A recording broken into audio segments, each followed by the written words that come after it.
Hi friends, welcome to my channel. Good morning to all. ఎలా ఉన్నారు అందరూ? Last క్లాసెస్లో కొత్త సబ్జెక్ట్ స్టార్ట్ చేశాను, జిఎంపి. అండ్ చాలా మంచి పాజిటివ్ రెస్పాన్స్ వచ్చింది నాకు వాట్సాప్లోనే మెసేజెస్ ద్వారా. చాలా బాగా అర్థమైంది మేడం, మాకు ఇన్ని రోజులు మా కాలేజెస్లో కానీ ఏం అర్థం అవ్వలేదు, కోచింగ్ సెంటర్స్లో కూడా అర్థం అవ్వట్లేదు. మీరు చెప్పాక అసలు చాలా క్లియర్గా ఉంది, అర్థమైంది అని చెప్పేసి అడుగుతున్నారు. దానికి చాలా మంది మెటీరియల్ అడుగుతున్నారు, నేను ఇస్తాను. So thank you so much. Okay, నాకు ఇలాంటి రెస్పాన్స్ చాలు. మీ నుంచి లైక్ చేయండి, ఎక్కువగా లైక్ చేస్తూ ప్రతి ఒక్కళ్ళు ఒక 100 వీడియోస్ 100 వ్యూస్ ఉంటే 100 లైక్స్ ఉంటే చాలా ఎంకరేజింగ్ గా ఉంటుంది. కానీ అన్ని ఉండట్లేదు, చాలా మంది ఊరికే అలా చూసి వెళ్ళిపోతున్నారు. మా ద్వారా మీరు కొంచెం బెనిఫిట్ పొందుతున్నప్పుడు నేను అడిగింది జస్ట్ ఒక లైక్, షేర్, సబ్స్క్రైబ్ అంత మాత్రం చేస్తారనే అనుకుంటున్నాను. సరే, మరి ఇవాళ మన డ్రగ్ ఇన్స్పెక్టర్ ప్రిపరేషన్ లో ఇంకొక కొత్త సబ్జెక్ట్ స్టార్ట్ చేద్దాం. మైండ్ లో ఏం ఉంచుకోవద్దు, ఆ జిఎంపీలు కానీ అన్ని పక్కన పెట్టేసి మళ్ళీ ఫ్రెష్ మైండ్ తో కొత్త సబ్జెక్ట్ నేర్చుకుంటున్నాం అన్నంత ఫ్రెష్ గా కూర్చోండి. ఓకే, సో ఇవాళ మనం స్టార్ట్ చేస్తున్న సబ్జెక్ట్ వచ్చేసి ఫార్మస్యూటికల్ అనాలిసిస్.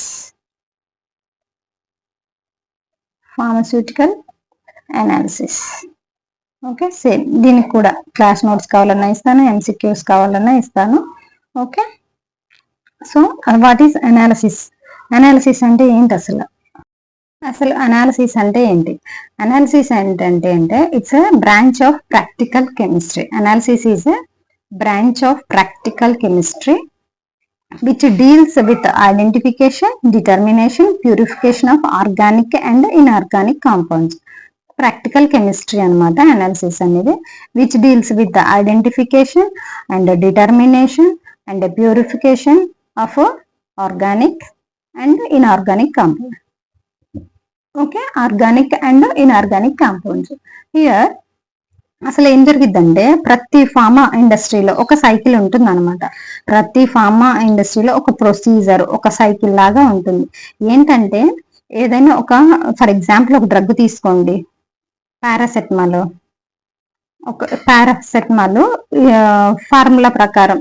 ఫార్ములా ప్రకారం స్టాండర్డ్స్ ప్రకారం ప్రిపేర్ చేసాము. ఒక పారాసెటమాల్ అనే డ్రగ్ ప్రిపేర్ చేసాము. ఈ డ్రగ్ ని మనం క్వాలిటీ కంట్రోల్ డిపార్ట్మెంట్ లో అనలైజ్ చేయాల్సి ఉంటుంది. క్వాలిటీ కంట్రోల్ డిపార్ట్మెంట్ లో అనలైజ్ చేసి నెక్స్ట్ వచ్చేసి క్వాలిటీ అష్యూరెన్స్ డిపార్ట్మెంట్ కి పంపిస్తాము. క్వాలిటీ అష్యూరెన్స్ డిపార్ట్మెంట్ వాళ్ళు అప్రూవ్ చేయాలన్నమాట. అదంతా అయిపోయాక ఫస్ట్ డ్రగ్ ని అనలైజ్ చేసి క్వాలిటీ కంట్రోల్, క్వాలిటీ అష్యూరెన్స్ టెస్ట్లన్నీ అయిపోయిన తర్వాత it released in to the market అనమాట. ఓకే, మార్కెట్ లోకి రిలీజ్ చేస్తాం అనమాట. ఐదర్ డొమెస్టిక్ గా ఇండియన్ మార్కెట్ లోకి రిలీజ్ చేస్తే దాన్ని డొమెస్టిక్ అంటారు, ఇంటర్నేషనల్ గా రిలీజ్ చేస్తే ఇంటర్నేషనల్ అంటారు. ఇక్కడ క్యూసీ నుంచి క్యూఏకి ఎందుకు వస్తుందంటే క్వాలిటీ కంట్రోల్ వీళ్ళు చేసిన పని కరెక్ట్ గా ఉందా లేదా అని క్వాలిటీ అష్యూరెన్స్ వాళ్ళు చెక్ చేస్తే రిపోర్ట్ మీద సైన్ చేస్తారనమాట. క్వాలిటీ కంట్రోల్ డిపార్ట్మెంట్ వాళ్ళు, నేను జిఎంపీలోనే చెప్దాం అనుకున్నాను, జిఎంపీ క్లాస్ లో కూడా వచ్చింది ఇదే.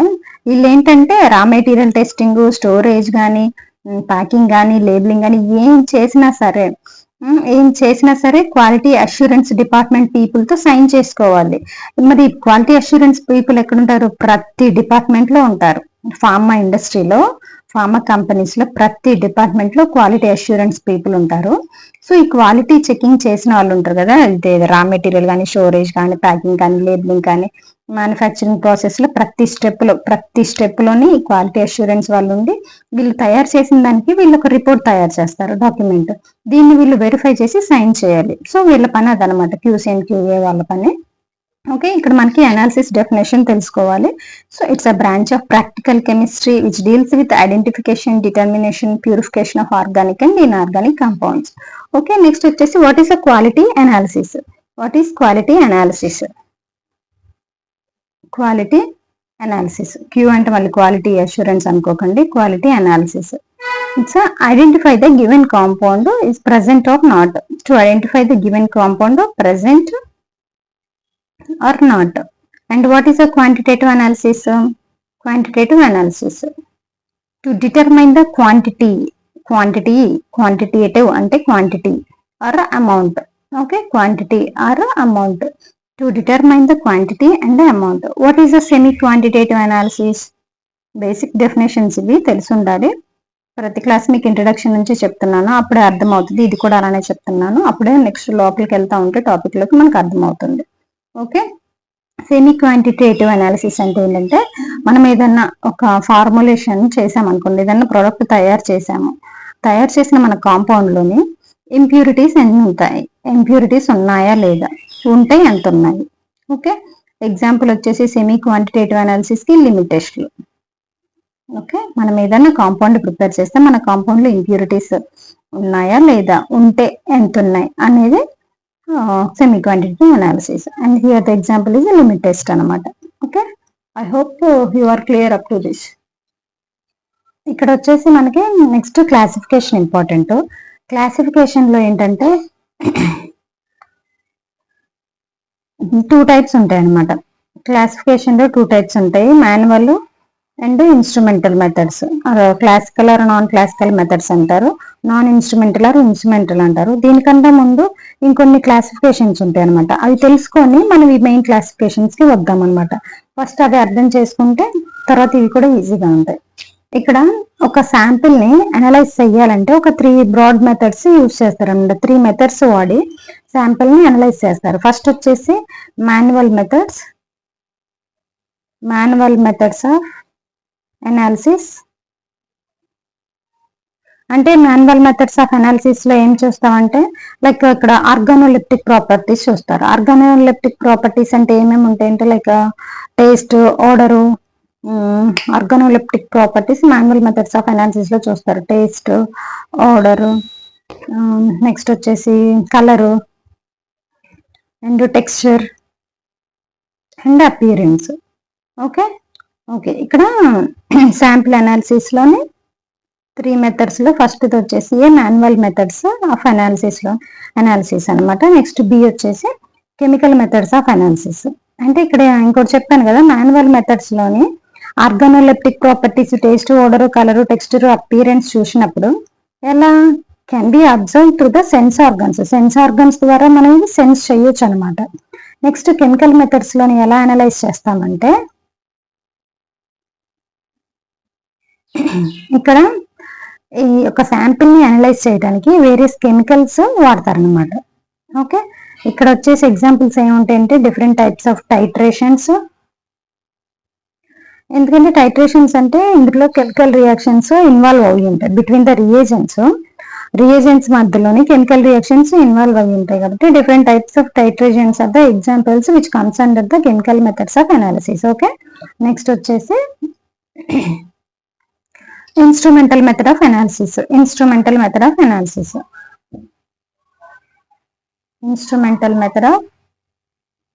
అనాలిసిస్. ఇక్కడ ఇన్స్ట్రుమెంట్స్ ఏమేమి వాడతారు? UV spectroscopy, HPLC.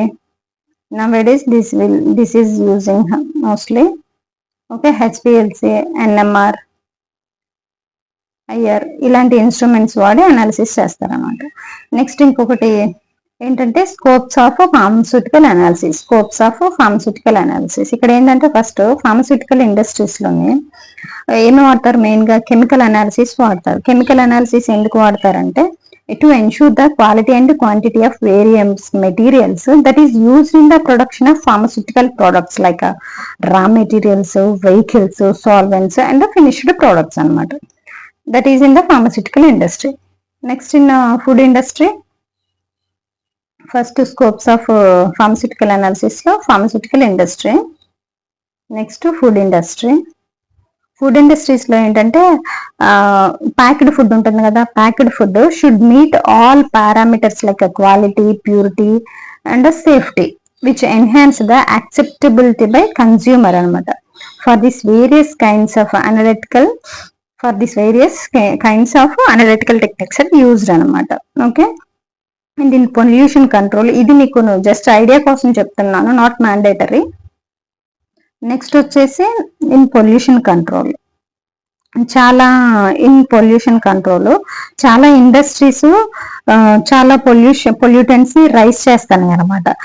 So many industries are responsible for raising the pollutants and that pollutants causes a severe health problems. So quantitative analysis of air, water and soil samples are required. అంటే అక్కడ soil కానీ, ఆ water కానీ, ఆ sample అవన్నీ కూడా test చేయాల్సి ఉంటుంది. ఆ శాంపిల్లో ఇవి ఎంత ఉన్నాయి అనేది చెక్ చేయాల్సి ఉంటుంది. పొల్యూటెంట్ అమౌంట్ తెలుసుకోవడానికి చెక్ చేయాల్సి ఉంటుంది. ఇండస్ట్రీస్ నుంచి పొగ వస్తుంది అనుకోండి, అది దానివల్ల హెల్త్ ప్రాబ్లమ్స్ వస్తున్నాయి.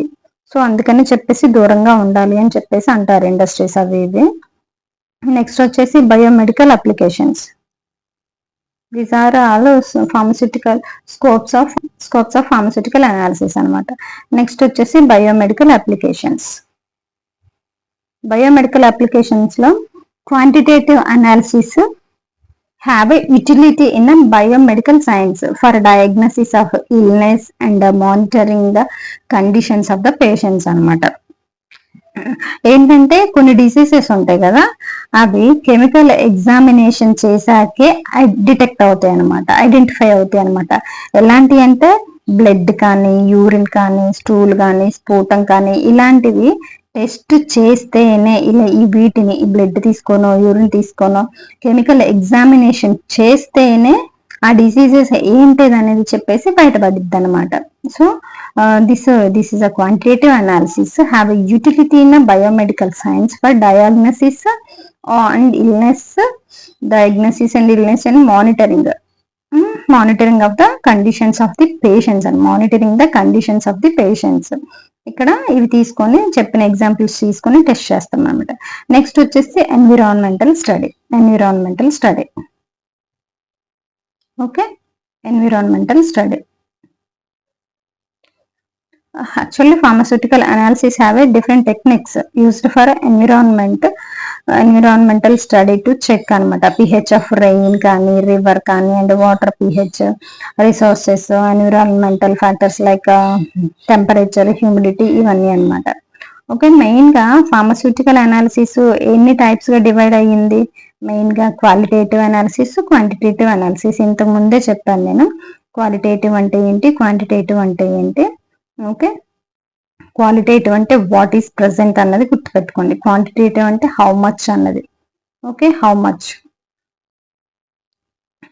అండ్ ఇక్కడ నుంచి ఇప్పుడు మెయిన్ టాపిక్ లోకి వచ్చేద్దాం. ఇంకా క్లాసిఫికేషన్ ఆఫ్ అనలిటికల్ మెథడ్. ఇక్కడ నుంచి మాత్రం జాగ్రత్తగా వినండి, ఇది ఇంపార్టెంట్ మనకి. ఓకే,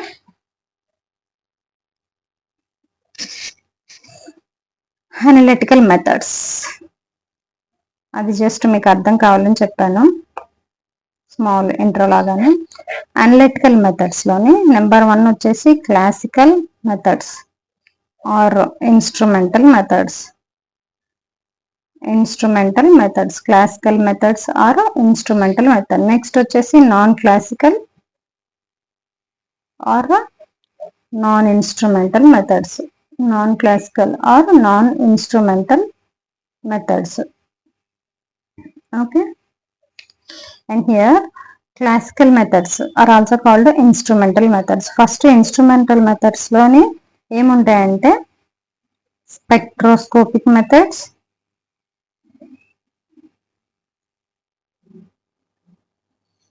నెక్స్ట్ వచ్చేసి క్రోమటోగ్రాఫిక్ మెథడ్స్,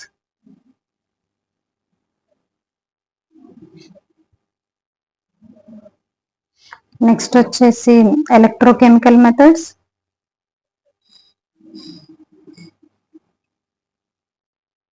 ఇవన్నీ కూడా ఇన్ డీటెయిల్ గా నేర్చుకోవాలి. ఇంపార్టెంట్, అనాలిసిస్ అంటే ఇవే అసలు, ఇంక ఇది ఇంపార్టెంట్.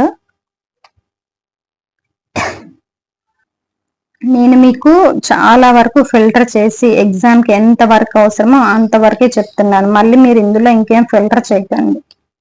నేను ఇచ్చింది ఇచ్చినట్టు చదవండి. మళ్ళీ ఇందులో ఇంకా తక్కువ చేసి చదివితే మాత్రం కష్టమైపోద్ది. మీకు ఆల్రెడీ నేను టెక్స్ట్ బుక్స్ కానీ, మెటీరియల్స్ కానీ, ప్రీవియస్ ఇయర్ క్వశ్చన్స్ అవన్నీ చూసే చెప్తున్నాను. ఇంతవరకు సరిపోద్ది మేడం, నేను ఇంకా ఎక్కువ వెళ్తున్నాను. చాలా పెరిఫరల్ గా చెప్దాం అనుకుంటున్నాను, కానీ అర్థం అవ్వాలని చెప్పేసి ఇంకొంచెం డీప్ గానే చెప్తున్నాను. ఓకే, సో ఇంతవరకు సరిపోద్ది మన ఎగ్జామ్ ప్రిపరేషన్ కి. So analytical methods are of two types అనమాట. అనాలిసిస్ అంటే చూసాం, qualitative analysis, quantitative analysis, semi quantitative analysis చూసాం, అంతవరకు సరిపోద్ది. నెక్స్ట్ వచ్చేసి analytical methods. Classical methods are also called instrumental methods. Non classical methods are also called non instrumental methods. And classical methods లో వచ్చేసి spectroscopic methods, chromatographic methods, electrochemical methods and thermal methods, next వచ్చేసి other methods అనమాట. And first మనం spectroscopic methods చూద్దాము. Spectroscopic methods లో ఏముంటాయి, spectroscopic methods లో ఏమేమి ఉంటాయంటే, అసలు ఇక్కడ ఏం జరుగుతుందంటే స్కోపిక్ మెథడ్స్ లో ఏం స్టడీ చేస్తాము అంటే EMR, electromagnetic radiation. Spectroscopic studies లో, స్పెక్ట్రోస్కోపిక్ మెథడ్స్ లో ఈఎంఆర్ ని స్టడీ చేస్తాం అనమాట. ఈఎంఆర్ ని స్టడీ చేస్తాం స్పెక్ట్రోస్కోపీ మెథడ్స్ లో. స్పెక్ట్రోస్కోపీ అంటే ఏంటంటే, it is the study of interaction between matter and EMR. It is the study of interaction between matter and EMR. Matter means అదన్న శాంపిల్ కానీ ఏమైనా, ఓకేనా. ఇక్కడ ఏంటంటే స్పెక్ట్రోస్కోపీలో మెజర్మెంట్ ఆఫ్ ద ఈఎంఆర్ అని చెప్పాను. That EMR are observed or emitted when the molecules or atoms కానీ అయాన్స్ కానీ శాంపిల్ ద్వారా వెళ్ళినప్పుడు, move from the sample from one state to another state anamata. Spectroscopy is the measurement and the interpretation of EMR absorbed or emitted when the molecules or atoms or ions of a sample, when the molecules or atoms or ions of the sample move from one energy state to another energy state anamata. Okay, that is excited state or ground state to ground state to excited state anamata. Okay. And main గుర్తుపెట్టుకోవాల్సింది ఏంటంటే, spectroscopic methods లోని EMR ని study చేస్తాం. Spectroscopic methods లోని EMR ని study చేస్తాం. EMR and ఇక్కడ వచ్చేసి టైప్స్ ఏమేమి టైప్స్ ఉంటాయంటే, నెంబర్ 1 వచ్చేసి UV visible spectroscopy. UV visible spectroscopy. Next వచ్చేసి ఐఆర్ స్పెక్ట్రోస్కోపీ. నెక్స్ట్ వచ్చేసి ఎన్ఎంఆర్ స్పెక్ట్రోస్కోపీ. నెక్స్ట్ వచ్చేసి ఇక్కడ ఎన్ఎంఆర్ స్పెక్ట్రోస్కోపీ ఏముంటుందంటే 2 టైప్స్ ఉంటుంది. 1H1 C13. 1H1 C13 అంటే ఇక్కడ number of carbon atoms, 1H1 అంటే నెంబర్ ఆఫ్ ప్రోటాన్స్ అనమాట. అండ్ ఇక్కడ వచ్చేసి నెక్స్ట్ 4th వన్ వచ్చేసి మాస్ స్పెక్ట్రోస్కోపీ. 5th వన్ వచ్చేసి నెఫ్లోమెట్రీ. 6th వన్ వచ్చేసి టర్బిడోమెట్రీ.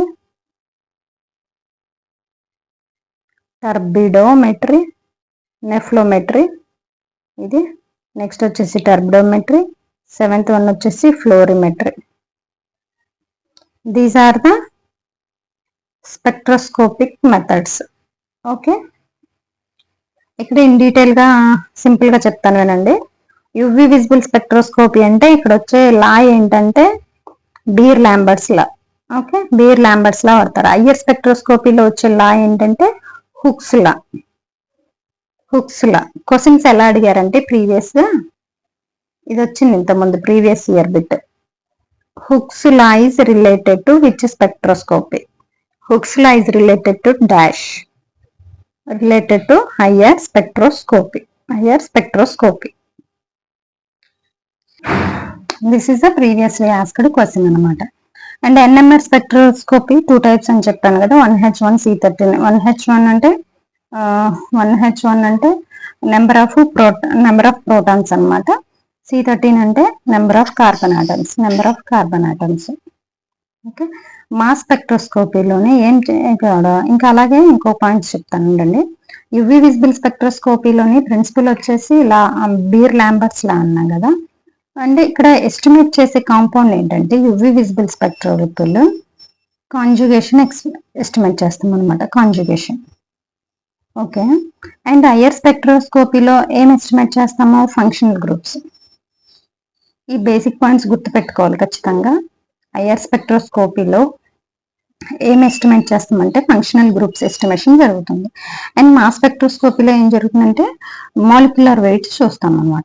మాలిక్యులర్ వెయిట్ అనేది చెక్ చేస్తాం అనమాట. నెఫ్లోమెట్రీలో ఏం జరుగుతుందంటే నెఫ్లోమెట్రీలో స్కాటరింగ్ లైట్ ని మెజర్ చేస్తాం అనమాట. Like measurement of scattering light అని చెప్పొచ్చు. Measurement of scattering line. Next వచ్చేసి టర్బిడోమెట్రీ. టర్బిడోమెట్రీలో ఏం జరుగుతుందంటే measurement of emission of light, ఎంత లైట్ ఎమిషన్ జరిగిందని చెప్పి మెజర్మెంట్ చేస్తాం అనమాట. నెక్స్ట్ ఫ్లోరోమెట్రీలో అంటే ఫ్లోనే ఉంది, ఇక్కడ ఉంది కదా వర్డ్ లోనే, fluorescence, compounds which gives the fluorescence. Okay, అవి అవి మనం ఎస్టిమేట్ చేస్తాం అనమాట. Okay, this is simple explanation about the spectroscopic methods. Now we will say about the chromatographic methods.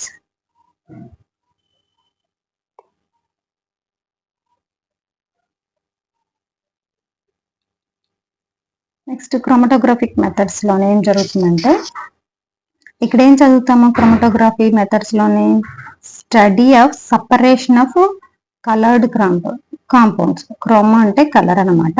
Okay, study of separation of coloured compounds. Coloured compounds ని ఎలా separate చేస్తున్నామో చదివే దాన్నే క్రోమటోగ్రఫీ అంటారు. And the types of chromatography వచ్చేసి TLC, thin layer chromatography. Okay, next TC paper chromatography, తర్వాత CC column chromatography, number 4 HPLC high performance liquid chromatography, next GC gas chromatography. Okay, these are the types of chromatographic methods అనమాట. మనం analysis subject లో complete గా ఇవే చదవాల్సి ఉంటుంది. Okay, next electrochemical methods, thermal methods వేరే కూడా ఉంటాయి అనుకోండి. థిన్ లేయర్ క్రోమటోగ్రఫీలో ఏంటంటే 2 ఫేజెస్ ఉంటాయి, mobile phase, stationary phase, mostly ఉంటాయి అనమాట. ఓకే, ఇక్కడ వచ్చేసి మెయిన్ గా చదవాల్సింది ఏంటంటే ఒక్కొక్క దానికి ఒక ప్రిన్సిపల్ ఉంటుంది. ఆ ప్రిన్సిపల్స్ అనేవి ఇంపార్టెంట్ అనమాట. నెక్స్ట్ థిన్ లేయర్ క్రోమటోగ్రఫీలో మొబైల్ ఫేస్, గ్యాస్ కానీ లిక్విడ్ కానీ వాడతారు. ఇంకా నేను ఇన్ డీటెయిల్ గా క్లాస్ లోకి వెళ్ళినప్పుడు కూడా చెప్తానండి. జస్ట్ నేను మీకు ఇక్కడ ఐడియా కోసం చెప్తున్నాను, ఇక్కడ క్లాస్ చెప్పేస్తున్నట్టు కాదు. క్లాస్ లోకి వెళ్ళాక ఇంకా డీటెయిల్ గా చెప్దాము. థిన్ లేయర్ క్రోమటోగ్రఫీలో మొబైల్ ఫేస్ గా గ్యాస్ కానీ లిక్విడ్ కానీ వాడతారు. స్టేషనరీ ఫేస్ మోస్ట్లీ సాలిడ్ ఉంటుంది, that is also silica gel ఉంటుంది. సో ఇక్కడ కాంపౌండ్స్ ని 2 టెక్నిక్స్ వాడి సపరేట్ చేస్తారనమాట టిఎల్సీలో. ఒకటి వచ్చేసి అబ్జార్ప్షన్, సెకండ్ వన్ వచ్చేసి పార్టీషన్ అనమాట. నెంబర్ 2 వచ్చేసి పార్టీషన్. ఫస్ట్ వన్ వచ్చేసి అబ్జార్ప్షన్, సెకండ్ వన్ వచ్చేసి పార్టీషన్. కానీ ఈ రెండింటిని కంపేర్ చేస్తే మెయిన్ ప్రిన్సిపల్ లో టిఎల్సీకి ఏంటని చెప్పాల్సి వస్తే అబ్జార్ప్షన్ అనే చెప్పాలి. Okay, next paper chromatography main principle ఏముంటుంది, పార్టీషన్. ఓకే, ఇవి చాలా కీ పాయింట్స్, ఇక్కడ నేను చెప్పిన కీ పాయింట్స్ గుర్తుపెట్టుకోవాల్సినవి. ఓకే, హెచ్పిఎల్సిలోని మెయిన్ ప్రిన్సిపల్ వచ్చేసి పార్టీషన్. కాలం క్రోమటోగ్రఫీ కదా, కాలం క్రోమటోగ్రఫీకి అబ్జార్ప్షన్ అండి, కాలం క్రోమటోగ్రఫీకి అబ్జార్ప్షన్, హెచ్పిఎల్సికి పార్టీషన్. ఓకే, హెచ్పిఎల్సికి పార్టీషన్. నెక్స్ట్ గ్యాస్ క్రోమటోగ్రఫీ కూడా పార్టీషన్. గ్యాస్ క్రోమటోగ్రఫీ కూడా మళ్ళీ అగైన్ 2 టైప్స్ ఉంటుంది. అక్కడ gas solid chromatography, gas liquid chromatography ఉంటుంది. గ్యాస్ క్రోమటోగ్రఫీలో gas solid chromatography, gas liquid chromatography ఉంటుంది. ఇక్కడ ఏంటంటే గ్యాస్ సాలిడ్ క్రోమటోగ్రఫీలోని ప్రిన్సిపల్ వచ్చేసి అబ్జార్ప్షన్ జరిగిద్ది, అండ్ గ్యాస్ లిక్విడ్ క్రోమటోగ్రఫీలో ప్రిన్సిపల్ వచ్చేసి పార్టీషన్. ఓకే, ఇంకోటి కూడా ఉంటుంది 6th వన్ రాసుకోండి, HPTLC. Okay, high performance thin layer chromatography. Here principle is partition. హెచ్పిఎల్సిలో కూడా పార్టీషన్ ఉంటుంది, హెచ్పిటిఎల్సిలో కూడా ప్రిన్సిపల్ పార్టీషన్ ఉంటుంది. ఓకే, నెక్స్ట్ క్లాస్ లో మనం ఎలక్ట్రోకెమికల్ మెథడ్స్ చూద్దాము. Electrochemical methods, next thermal methods, ఇంకా అదర్ మెథడ్స్ ఉన్నాయి ఏంటి నెక్స్ట్. అలాగే non classical, non instrument methods కూడా స్టార్ట్ చేసేద్దాము. ఓకే, ఇంతటితో క్లాస్ వైండప్ చేస్తున్నాను. Thank you so much. Material కావాలంటే అడగండి, ఎంసీక్యూస్ కావాలంటే నాకు వాట్సాప్లో మెసేజ్ చేయండి. అలాగే నేను వీడియోని లైక్ చేయకుండా అయితే వెళ్ళకండి. వీడియోని లైక్ చేయండి, షేర్ చేయండి, సబ్స్క్రైబ్ చేసుకోండి మన ఛానల్ని. Thank you.